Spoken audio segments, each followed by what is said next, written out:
Greetings, Rotary President-elect. I stand before you as a fellow President-elect, eager to help you tackle our organization's top priority, our most valuable asset, and our greatest challenge: membership growth. Rotary's greatest asset is not our history, our projects, or even our unmatched global reach. It's our members, the best qualified team of volunteers on the planet. I learned this lesson early on during the Atlanta Convention when a representative from one of our polio partners praised the extraordinary dedication of our members. That recognition from an outsider deepened my understanding. Rotary's greatest gift to the world is its people. I want to share with you our roadmap to membership growth and revitalization, guided by three essential pillars: innovation, continuity, and partnership. These principles are not just strategies. They are a call to action to rejuvenate Rotary, to attract new voices and perspectives, and to strengthen our service to communities worldwide. The world is changing, often at a dramatic pace. Technology, social expectations, economic conditions evolve constantly, and Rotary must evolve with them. As Tommaso de Lampedusa wrote in Il Gattopardo, "For everything to stay the same, everything must change." Innovation is how we adapt to this changing world. It's not just about welcoming younger members, but also engaging senior individuals seeking purpose and connection. At 68 years old, I know firsthand how fulfilling it is to find a community of peers. Consider the example of my home club, Santo, André, a thriving legacy club with 150 members. My wife, Denise, helped charter a satellite club, creating a space for almost 50 remarkable women to lead in their own way. Satellite clubs, cause-based clubs, enterprise clubs, and passport clubs are examples of the flexibility we need to attract a diverse audience. While these models may not work everywhere, they offer us the opportunity to reach future Rotarians outside our traditional frameworks. Future Rotary members are out there. We must meet them where they are. During my travels, more than 6 laps around the globe in the past 18 months, I have observed that the healthiest districts share one critical feature: consistent, united leadership. Clubs thrive when new presidents build on their predecessors' efforts, ensuring programs and strategies continue seamlessly year after year. Conflict at the top, by contrast, is a time bomb that often results in declining membership. Let me share some inspiring moments from this journey. In Nigeria's District 9141, I saw the incredible impact of building wells and commissioning school chairs in underserved areas. In Pakistan, I visited smart villages where Rotary helped populations affected by the devastating 2022 floods move from survival to a better future. In Mumbai, India, I met children receiving life-saving care through a Rotary grant for congenital heart disease. And in another region, I witnessed ambulances lined up outside a palliative care hospital, each bearing the Rotary Foundation logo, supporting breast cancer detection, dental care, and eye exams. In Lampung, Indonesia, Denise and I had the privilege to witness a microeconomic transformation for 700 families to multiply farmers' family incomes on rice paddies. Continuity is not about uniformity. It's about alignment. When club presidents past and present work together, envisioning Rotary beyond their year, they set the stage for long-term success.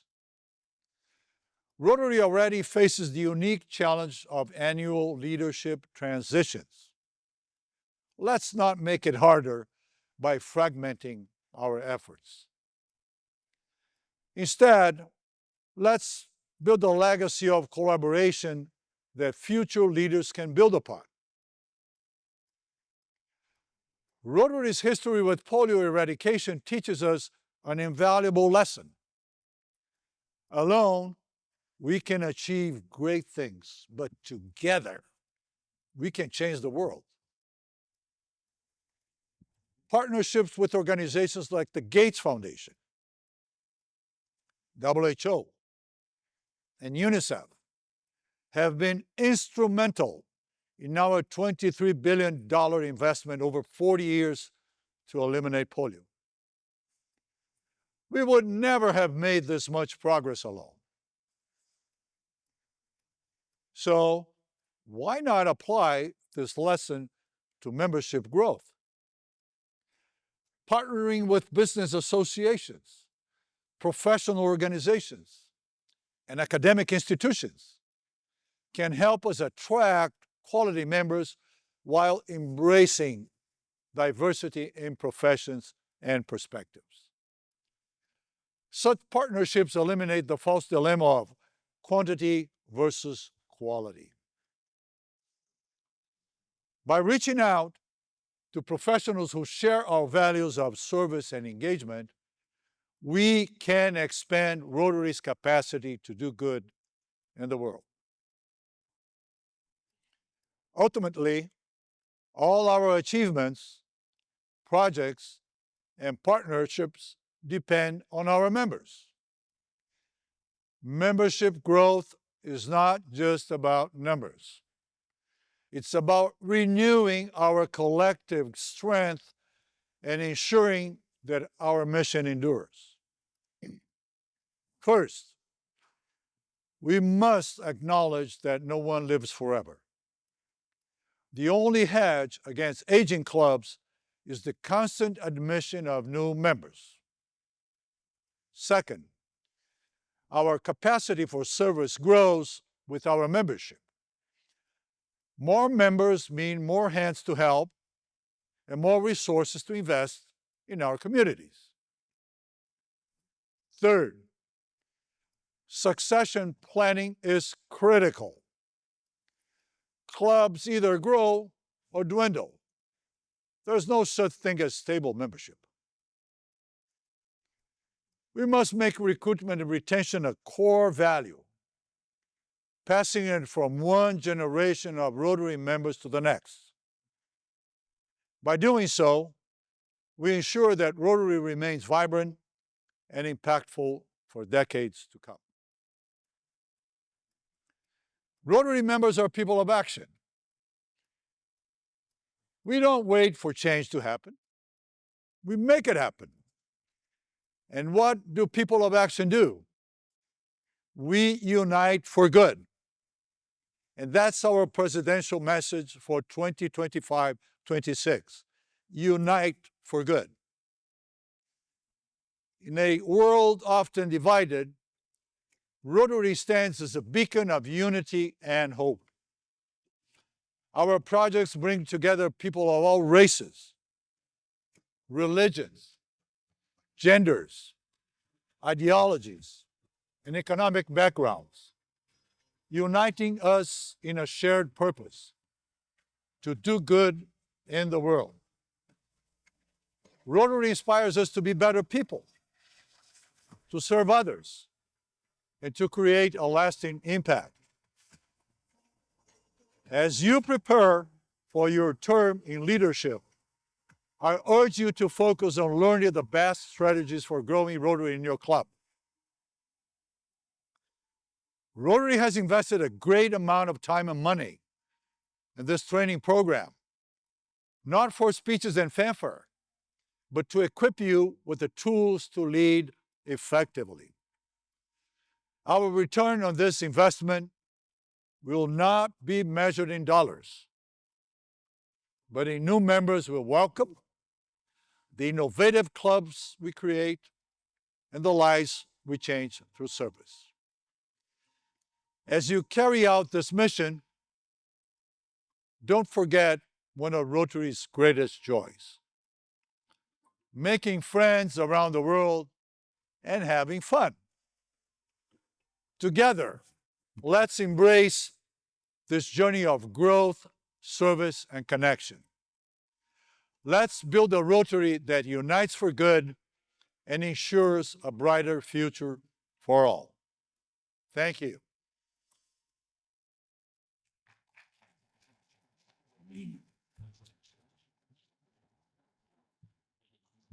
Good morning. Hey, that worked. Welcome to the 2025 North Central President-elect Training Seminar. We're happy to have you all here, and that was a message from our incoming Rotary President, Mário César Martins de Camargo from Brazil. My name is Kyle Haugen. I'm from the Rotary Club of Prior Lake, Minnesota in District 5960, and I have the privilege to be the vice chair for this year's event. Our chair couldn't be here this weekend. This is one of the most special events in all of Rotary. In 2008, as a president nominee, and in 2009, as a president-elect of our club, I sat where you are now, unsure about the broader Rotary world, and videos like that from incoming President Mário brought that to light, going, oh, this is much bigger than Prior Lake or Scott County. You know, and I started to learn about that world beyond our club and what all Rotary had to offer, both to the people in our communities, to the people around the world, to our club members, and to ourselves. And I got to tell you, I was a little overwhelmed. You'll probably get that over the next 36 hours. But I can confidently say that PETS was and continues to be one of my favorite Rotary experiences, because as those light bulbs turn on and you see what you're a part of and you see what you can do and the special things that Rotary can do, you start to get more excited and more enthused and more engaged to do good and uniting for good. One of the special things about Rotary is the autonomy that every club has. If you're passionate about a particular cause, you can support it. If you want to organize a fundraiser, host a social event, lead a service project, you have the freedom to make that happen. Every community and every club is unique, so there's no one-size-fits-all approach. As club president, you have the opportunity to shape the direction for your club this year and beyond, frankly. PETS is designed to help prepare you for that leadership role.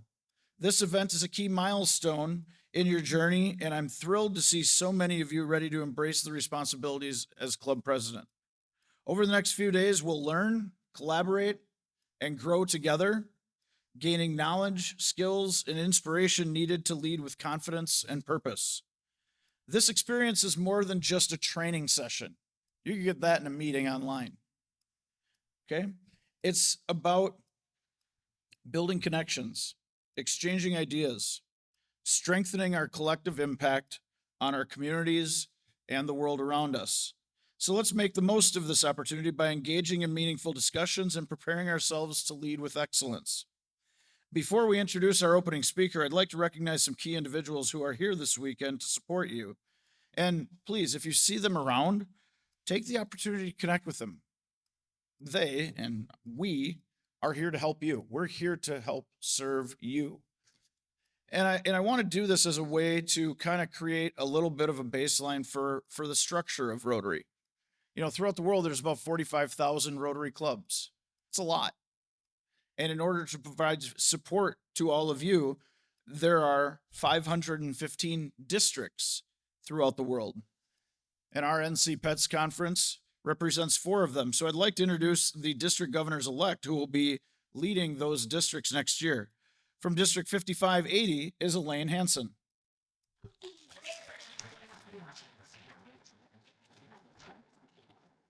District 5580 is kind of the northern half of Minnesota, all of North Dakota, and 4 or 5 clubs. I always get this wrong. 5 clubs in Ontario. And 2 in Wisconsin. Who can forget Wisconsin? I can. All right, District 5950, which is kind of the Minneapolis and west of that, Mark Shockey.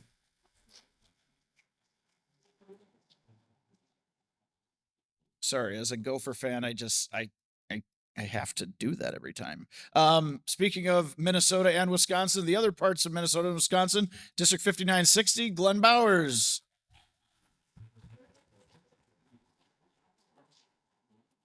And District 5970, which represents pretty much the northern half of Iowa, Ward Budwig.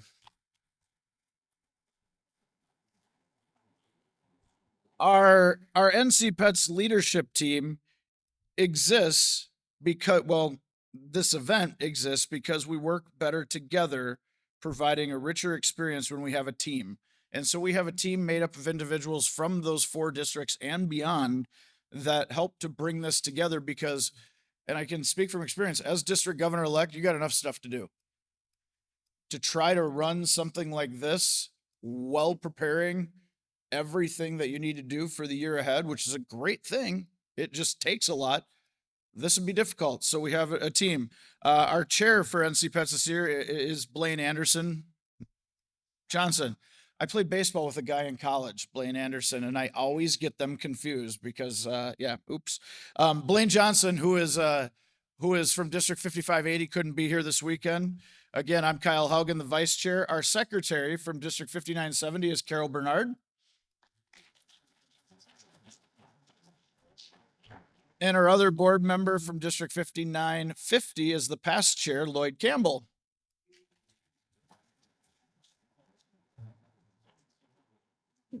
Also playing integral parts is our treasurer, Ken Crabb. Our facilitator lead, Gretchen Nolman. And I suppose I have to introduce our operations lead, Mike Becker.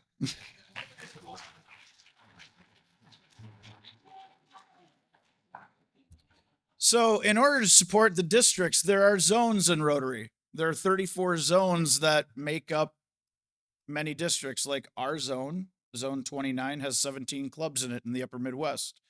And then we have a paired zone in another part of the United States, in Texas, that there's 23 districts total that our zone helps support district leaders. Like your districts help support you, the zones do that. And we have 2 zone leaders with us today. Please welcome from Austin, Texas, Patrick Harrison, who is our Rotary Public Image Coordinator. And back in the corner of the room, from the Chicagoland area, one of our End Polio Now coordinators, Laura Kahn.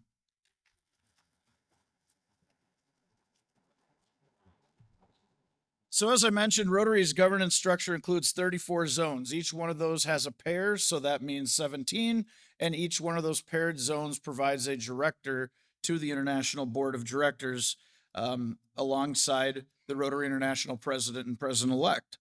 We're honored to have our director nominee with us today, and I'd like to ask my friend Mike Becker to come up and introduce him now. As I close, I want to once again welcome you to North Central Pets. Let's make it a fantastic and impactful weekend, and thank you all for being here. Good morning. I've sat where you sat for the first time. I've been president a couple times in 2009, And then I got to be the district governor after Kyle. And so I was a president after Kyle. I was a district governor after Kyle.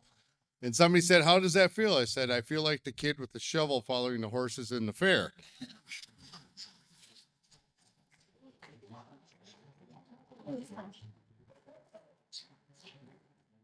It's my honor to introduce our next speaker, Tom Gump. As many in the room already know him, many of you at least heard his name. The first thing I have to dispel is the rumor that somehow he's related to Forrest Gump, the shrimping tycoon. He's not. Although Tom grew up in Atlanta, which is not far from where some of the scenes that Forrest Gump was filmed, there were similarities that ended there. Because when he was in college, he dreamed of becoming a director of a nonprofit, but ended up taking a job at IBM and then going on to law school. And in fact, his first job out of law school was the assistant district attorney in Gainesville, Georgia. That's what you get for doing interviews online, Tom. In 1996, Tom tried to join Rotary. The local club only allowed one person per classification, and since his boss, the district attorney, was already a member and held the law enforcement classification, he was denied. Of course, we are much more inclusive and welcoming now. And thankfully, Tom returned to Rotary in 2013 after a neighbor invited him to his club about 24 different times. Way to be decisive, Tom. After his first meeting, Tom was hooked, and many people join Rotary for one reason and stay for another, and Tom became a member because he loves that you can make friends. So what more can I say about the great things in Rotary that Tom has accomplished and is set to do in the future that he has not already said of himself? Just ask him, he'll tell you. One aspect I did learn of Tom is that he's a Facebook junkie and answers every comment. So be smart and be kind when you post, because it might come back to bite you. Given how little extra time I don't know Tom has in his schedule to do this, it speaks to the amazing person that he really is. Tom is a member of the Edina Cake Eaters. Oh, Kyle, you shouldn't have put that in. It's the Edina Morningside Rotary Club. Currently, Tom is the aide to the Rotary President, Stephanie Urchik. He is a Rotary Director nominee and will be an International Director in 2026-28, representing Zones 25 and 29. Tom is passionate about growing Rotary membership, as you will hear, and he will chair the Rotary International's Membership Growth Committee in 25-26. He was his club's president in 2016, 2017, district governor in 2020, 21, and he is chairing the host organization committee for the 2028 Rotary International Convention in Minneapolis. And if anybody says they don't have time, go talk to Tom. His favorite part of Rotary is the friends he makes, and I am proud to say he's one of my Rotary friends. So please welcome Tom Gump.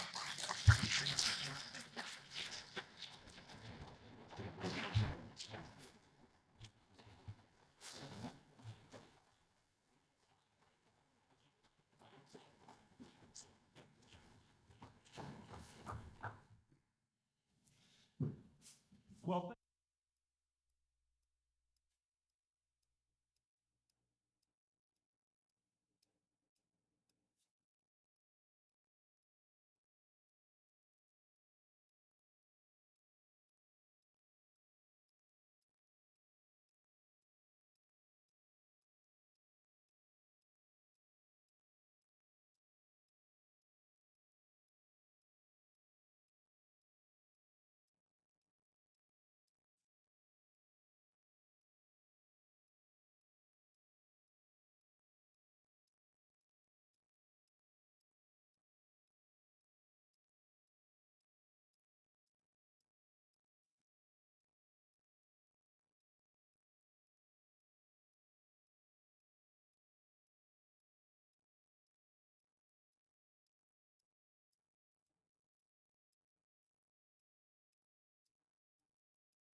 You'll be hearing about the fourth action plan priority, which is adapt, which is I'm practicing in real life right now. So, and Alexa's going to help me. So, if we had walk-up music, I think my walk-up music should be get by with a little help from your friends. So thanks for being my friends. Okay, so Alexa was talking in a breakout session yesterday about you got to pay your dues, you got to pay your taxes, and that's all important. But if there's one thing that you need to remember as club presidents, you need to aspire to inspire, because I think your number one job is to get the people in your clubs excited. What you're excited about, Mike, you got to be excited, because he told me at our table this morning that he's going to be president again. You're going to be an encore president. You're a president right now? He's a president right now. And Patricia McLeese from your district, who was past district governor, she's president this year too, next year. So you're going to have such a good job as president, you're going to want to do it again.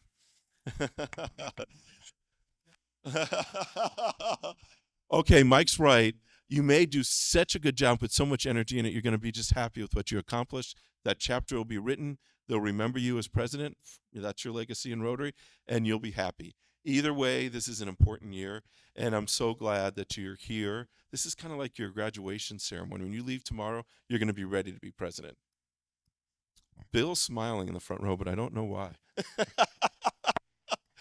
But if I can provide entertainment, that's okay too. So you're going to have a lot of things thrown at you the next couple of days, and you're going to say, what do I prioritize? What's the most important thing? We used to have something in Rotary called the three-legged stool. Remember that, Gretchen? Three-legged stool? Where we talked about membership, we talked about public image, we talked about the foundation. Well, Rotary has gone deeper now, and they have something called the action plan. So it's not really a strategic plan. We never say strategic plan, because if you say that to your club, people glaze over. We have the action plan. And I tell you, is my president-elect Mike Anderson here? He's right there. So stand up, Mike. If you have a question for Mike, he could answer this, because our current club president, I went to the convention, like many of you did in Singapore, and Bokar Kane's my current president. And he came back after attending something on the action plan, and every week at our club, he puts up, this is what we're doing in the club that affects the action plan. So why do we have this action plan? Well, first of all, in Rotary, the action plan actually focuses you as a president on what you need to do in your club. But let's start with the vision statement. Rotary has a vision statement. This is where we want to be as Rotary International. All us members want to be. Together, those are the two most important words, because as a president, don't do it all yourself. Could you do it all yourself? Yes. Some people think they could do it better by themselves, but we have participant engagement. It's important to keep our members involved. So together we see a world where people unite, take action to create lasting change across the globe, in our communities, and in ourselves. So how do we reach this lofty goal? Well, there's 4 action plan priorities, and we're going to talk about it. But we're not going to talk about it like 5 years ago, because that's how long we've had this plan. And for the first few years, it was used successfully at the board of directors and the board of trustees, but it never got to the clubs. So President Stephanie, our current president, she wanted to make sure we get to the clubs. And there's different ways to do it. The best way, because remember we said Rotary happens at the clubs. Doesn't happen anywhere else. So we need to get to the club president. So that's why I'm glad Gretchen has had his curriculum, set it up where the experience you're going to have over the next couple of days evolves around these 4 action plan priorities. So we're not going to talk about the million pieces of data that they used or the focus groups or the history of it. We're going to talk about actual things you can do in your club and take back with you and implement. Because let's face it, no matter how good a speech people give, no matter how good of interaction we have, if you as presidents don't go back to your club and implement this, or come up with other ideas, or steal someone else's ideas and bring them. So please focus on this if you can. Increase our impact. Let's hear what Rotary International has to say about this action plan priority. Real impact is growth and change that's sustainable long after we have left the scene. As Rotary, how will we do it? we are encouraging clubs to focus their efforts on a few key areas rather than trying to do too many projects.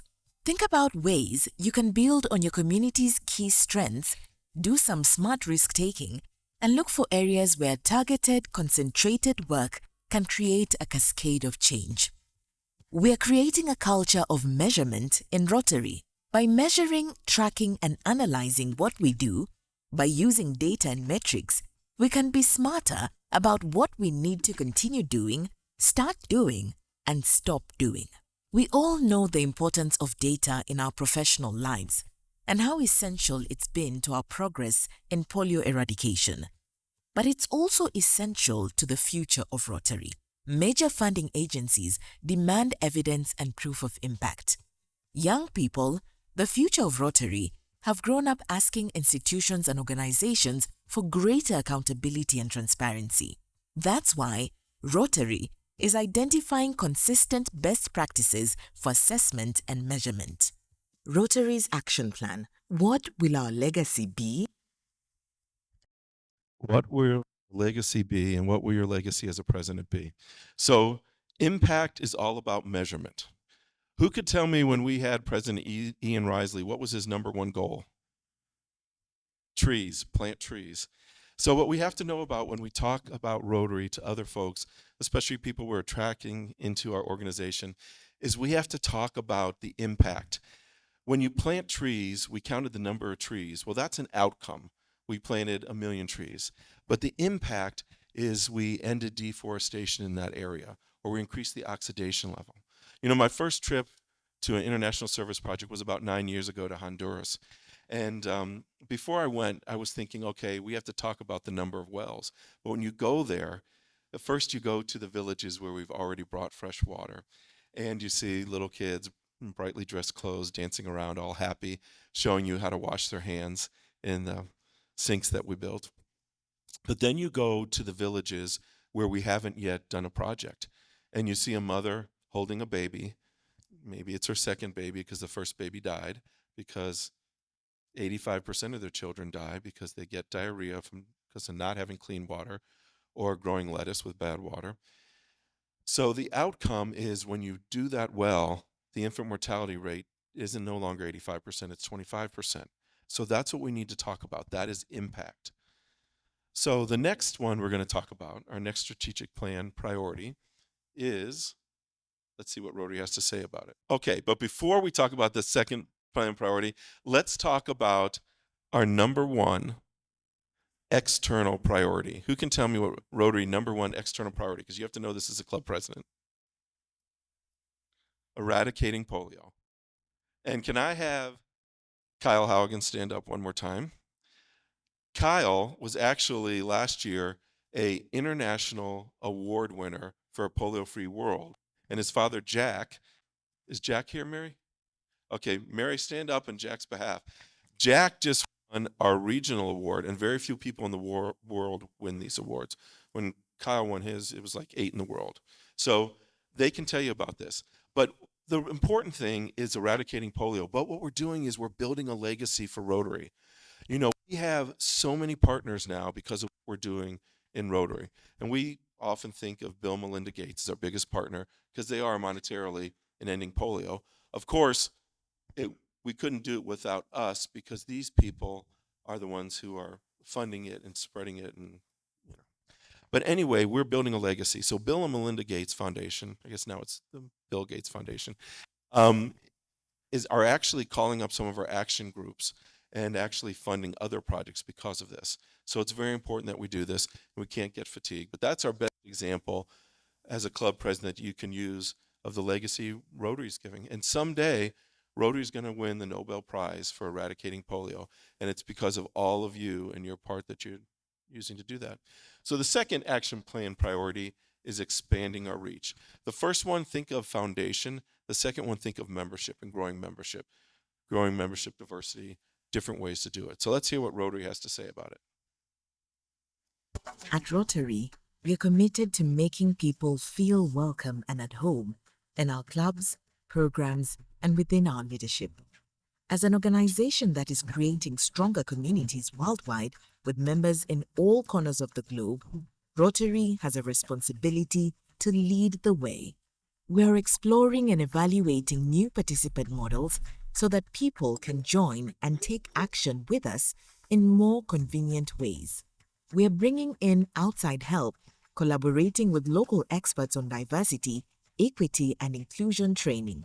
It's a great way to forge new kinds of partnerships. And we are being more intentional about giving all members meaningful ways to connect, including them in club planning and decision-making, and valuing their contributions. We believe that bringing people together to share different backgrounds, perspectives, and experiences helps us unlock potential and discover new solutions. Now, let's make good on that promise. Let's share our values with new audiences, create new ways to bring people together, and prove we are an organization that's inclusive, engaging, compassionate, and ambitious. Rotary's Action Plan. How can we inspire more people to connect and take action with us? So expanding our reach. When you think about this, this is growing Rotary. And I tell you, as a club president, that's one thing you should focus on, because your job as president gets much easier. Like President-elect Mario was saying, when you have more hands and hearts to do service, it gets better. You know, when I was in your spot, they asked us to think of how many people we were going to grow Rotary by in our club. And I came up with a number. But at the end of our year, with the help of everyone in our club, we brought in 31 members into our club. The way we did it was not difficult. We just came up with a system. And the system was, we took the letters of the alphabet and we said, for A, if we don't have an accountant, we're going to get one. B, if we don't have a banker, we're going to get one. I was assigned L, so I brought in a librarian and a landscaper. But it doesn't matter how you do it. When you're president and you're standing at that podium in front of your club, and your friend that you brought in from where you worship or work, or your family member, or where you work out, they're smiling, they're happy, and it's going to make your job easier. And you have so many more people to help you do it. But there's other ways to reach out in your community and bring in more people. What we did in our district was we brought in 5 clubs to form a Rotary Community Corps. And that's when you actually have club members work with people you are serving together as a group to, make something positive happen. We chose the Afghan refugees as our Rotary Community Corps. So we met every 2 weeks at a local place, usually the Community Foundation. And we brought in pizza when it was our club's turn. They brought in ethnic food, usually rice and chicken. And I tell you, we ended up having 300 people every 2 weeks come to this. And you have to ask these people, what do you need? And it was surprising, the answer, because they said, we need cars so we can get jobs and go to work. What's funny, that librarian brought in, she helped because she got us library cards so they could have free internet so they could look for those jobs. And Rotary, when you're president, you're going to be the best connector in your community, because look at your members. You have the mayor, you have the school superintendent, you have all these businesses, and we had businesses come in and give these folks jobs. But they said they wanted to get driver's licenses. Well, unfortunately, in the state of Minnesota, they're not translated, the driver license manuals, into Pashtun and Dari. But luckily, I just brought a friend in who worked for a hedge fund, and he actually translated with the other people's help, the locals, the Afghan refugees, to actually figure this out.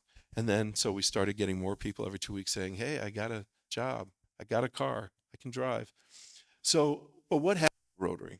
But you could ask Patrick what things like this do. That engagement actually increased our public image because we'd bring the mayor in. Then state officials wanted to know how they do it. Local businesses, hotels, manufacturing wanted to see if they could hire folks there. So doing these things are expanding our reach into Rotary. And you know what? It didn't cost our club anything. It didn't cost any of the clubs involved, except a little bit of pizza money. So that's just one example. And there's other examples we can talk about later as well. So the third action plan priority is enhancing participant engagement. So let's hear what Rotary has to say about that. We want everyone who connects with Rotary to feel good about their experience and stay connected. We enhance participant engagement when we meet people where they are. It means being proactive, finding out what matters to them and how they want to be engaged. That's how we'll become a participant-centered organization.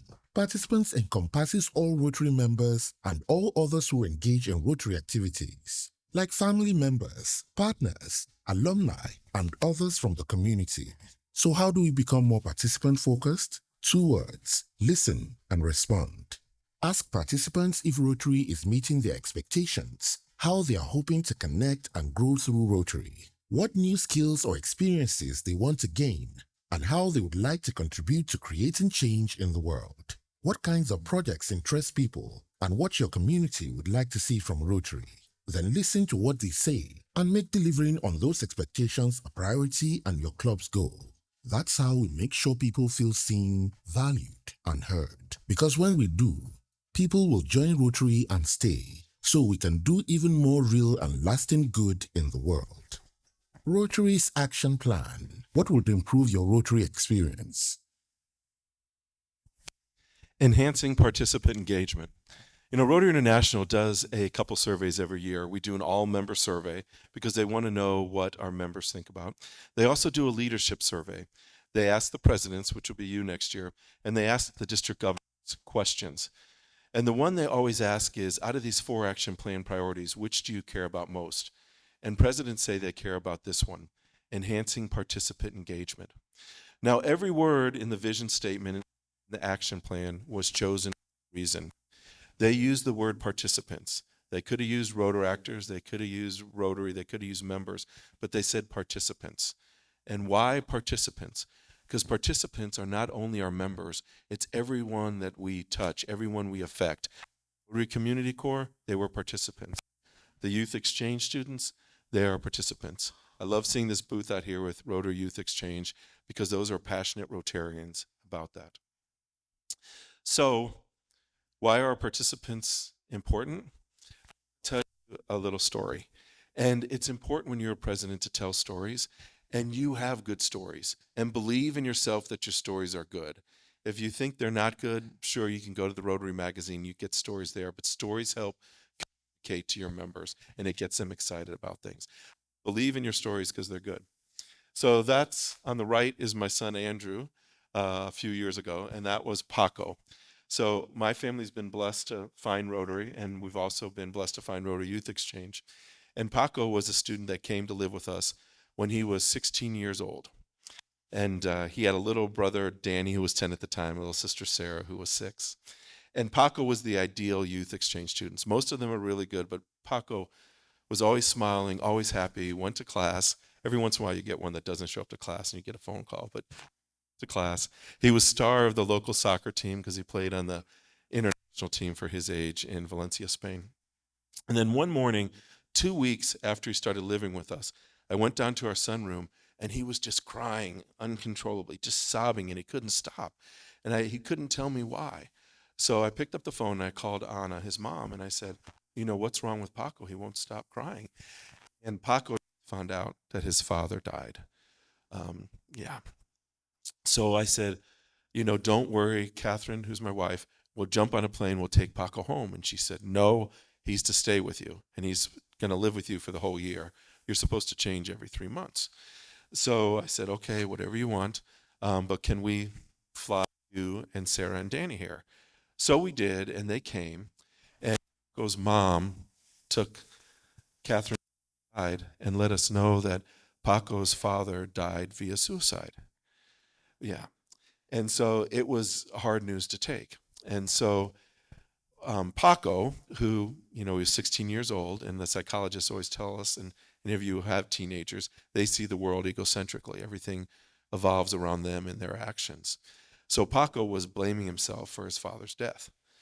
And of course, they couldn't have a funeral for him because, remember, I'm Catholic. Well, Catholics in Spain consider that to be a condition where you can't have a funeral for someone. And that's why Paco's mom didn't want him to come home, and she didn't want him to miss the experience of being with all these Rotarians in the youth exchange experience. So we decided that we were going to have a service at our church. Our church was a little bit more liberal, and they were fine. Take it if you need to. We're all in Friends, and it's a friendly audience, so whatever you need. So we get there that night, and my church is glassed on top, and it was just lightning going off. It was just amazing. And it was a storm. And Paco's father was a professional juggler. If you go look up Circuspedia, and that's a real deal, Circuspedia, he was like the world's best juggler. So we had videos playing of him juggling and stuff. But when I walked in the church, there were close to 300 people there. There were people from all the districts around here. And it gave me a feeling, it came to me that I'm in the right place in Rotary. It's not just a club, it's a family. And throughout the rest of the year, my club members and my friends in other districts would help. They would bring their dog over because Paco missed his dog. And he ended up, and it ends up being a happy story.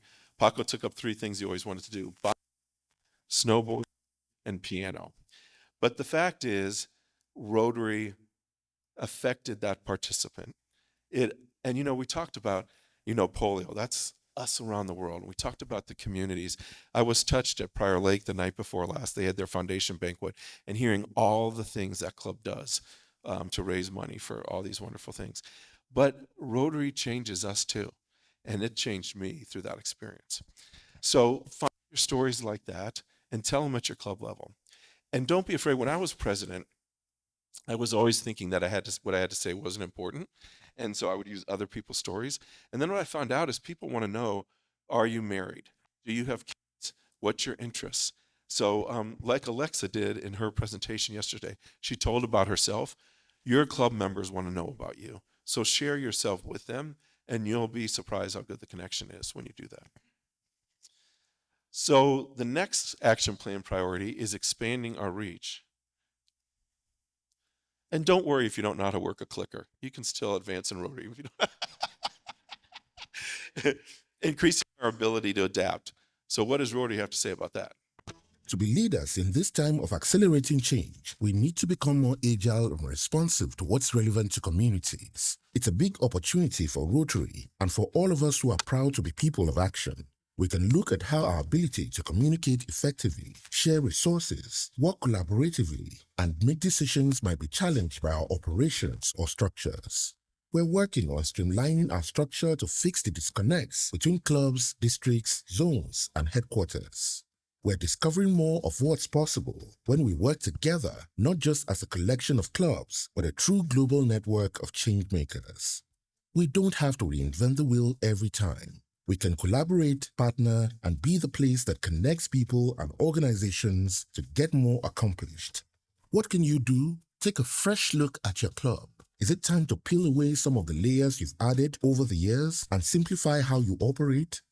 Invite community leaders outside of Rotary to your club board meeting to offer a new perspective. Adapting is also looking for new ways to collaborate with new partners who share our values and commitment, but who can challenge and help us innovate and do more.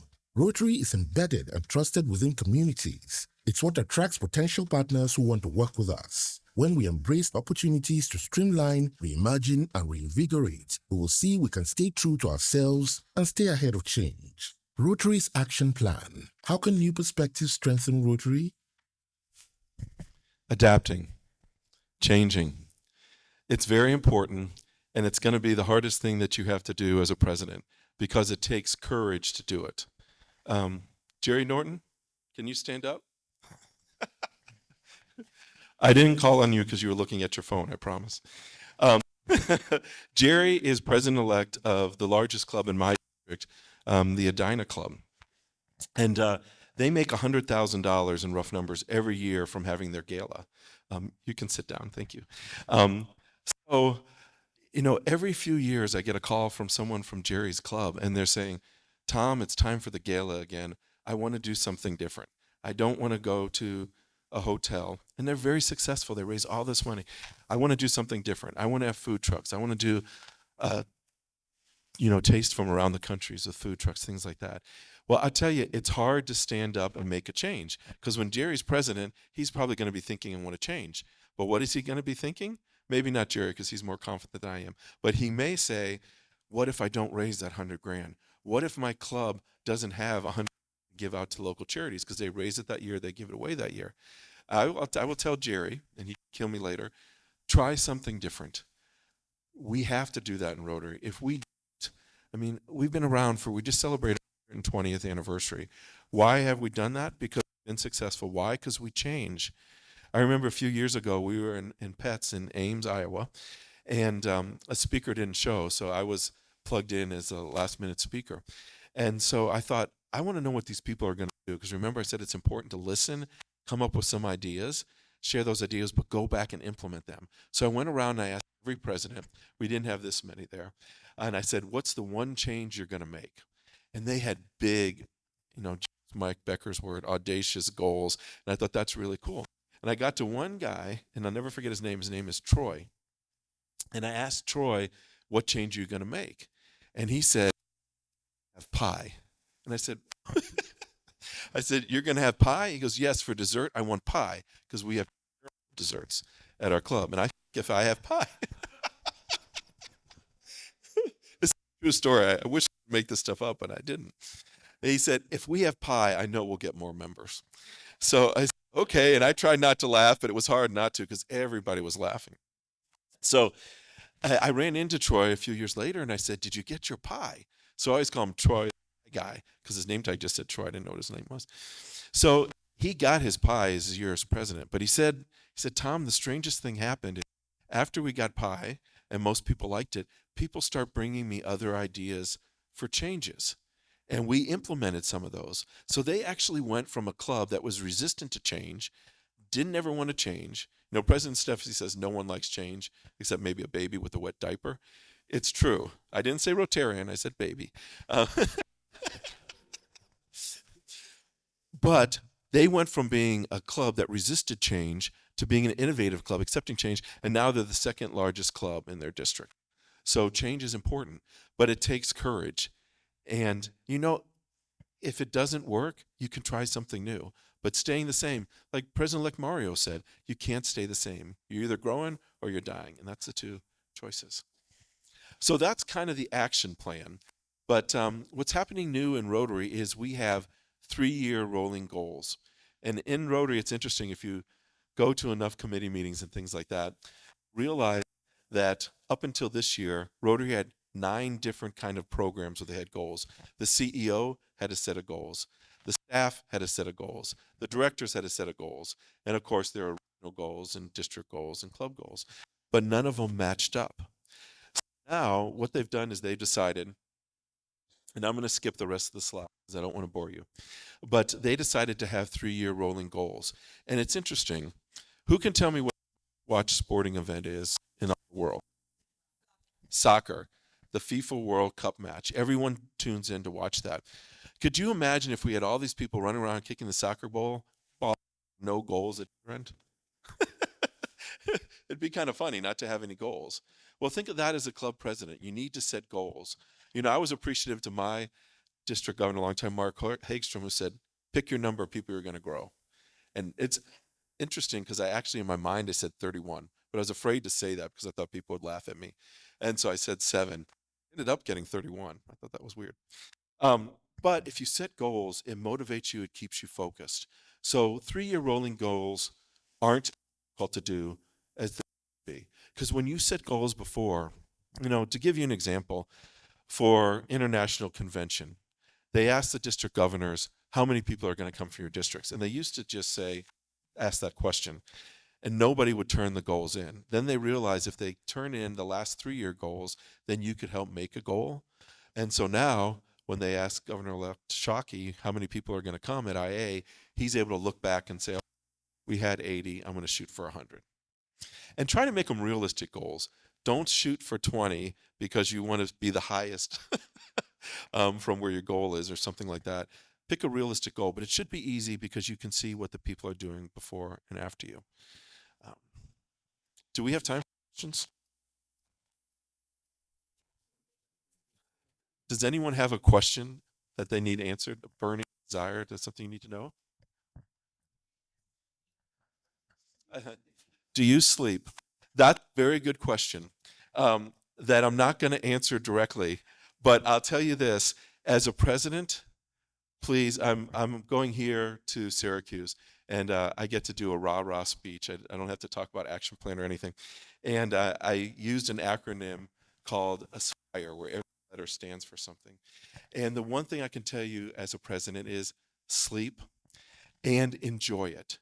And make it make it be fun. Don't think of this as a bunch of obligations you have to do. Talk to the past presidents here and the encore presidents. They'll tell you you'll do a better job and you'll connect better with people if you actually enjoy it. I brought my wife and son along on the journey. When we would do fun things, if we go to Pasadena to put flowers in the Rose Bowl parade float, but I always spent time with my family and friends, and I realized that the people that I ended up joining my club were my friends from church. They were my friends from work. They were my friends that I work out with, and that's how I initially got into Rotary. So rest, and if you think you have too much going on, involve the other members in your club, because when you involve them, they're going to feel needed. They're going to feel like they belong, and they'll bring in other people. So definitely sleep. That's important. We want you around to be assistant governor and then governor. So. Yes, sir. Paco's doing great. And it's funny how these people, I was telling you, they change your life. The first weekend Paco was there, we had to go to a paint store to buy a can so we could put weights in a rubber band because he had to make that can roll across on its own. And he said, I'm going to be an engineer. And I smiled, because I'm thinking in my mind, you don't have any idea what you're going to be, 8 years from now. He is now in his last year at the university. He has got an internship with an engineering company. It's a French company, but he gets to work in Valencia with his mom, and he's doing great. And I tell you, we had 7 long-term exchange students. We are friends with 6 of the 7 still. Catherine had a conflict with a boy from India. He had a mother and some servants, and my wife won't do that. So, but I tell you, these things affect your members and they affect you, and we're all better people for being in Rotary. Yes, sir. So the concern is over presidential burnout, and that is something that is a concern. I tell you, for Rotary to continue going the way it is, we need to have good, healthy people. We need you as a president to rely on others. I know you can do the newsletter. I know you can schedule speakers. I know you can do everything that a president does, but please get help from others. It might not be the quickest, it might not be the easiest, but it's the best way. And you could avoid burnout by getting along with a little help from your friends, and rely on your assistant governor, rely on me. Whoever you need, we are there to help you. And to tell you the truth, your club members want you to succeed. Every time you get up into that podium, we want you to do a good job. It'll be better for them, it'll be better for you. Get some friends and get some help. Thank you. Don't go anywhere. Don't go anywhere. So, but on behalf of our committee, we have a small little gift for coming and speaking. So Thank you. safe travels. Can I open it up so they can see what it is? I think Mike might have taped it and Okay. booby trapped it for you. Okay. Thank you.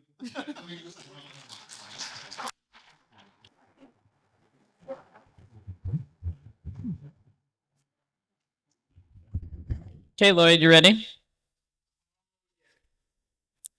A minute. A minute? That's impossible. Good morning, Rotary family. I'm very delighted to be here. I don't know if I can say all this in 30 seconds. A couple things I want to mention is thank you for bringing the energy and engagement to this facility and to Rotary. It's going to be extremely important. You are successful by just that, providing the energy, the engagement.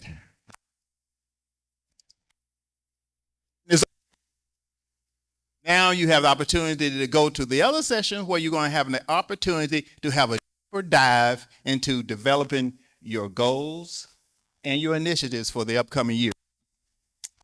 Before we leave, please check the QR code on the table, and they actually give you directions about where to go.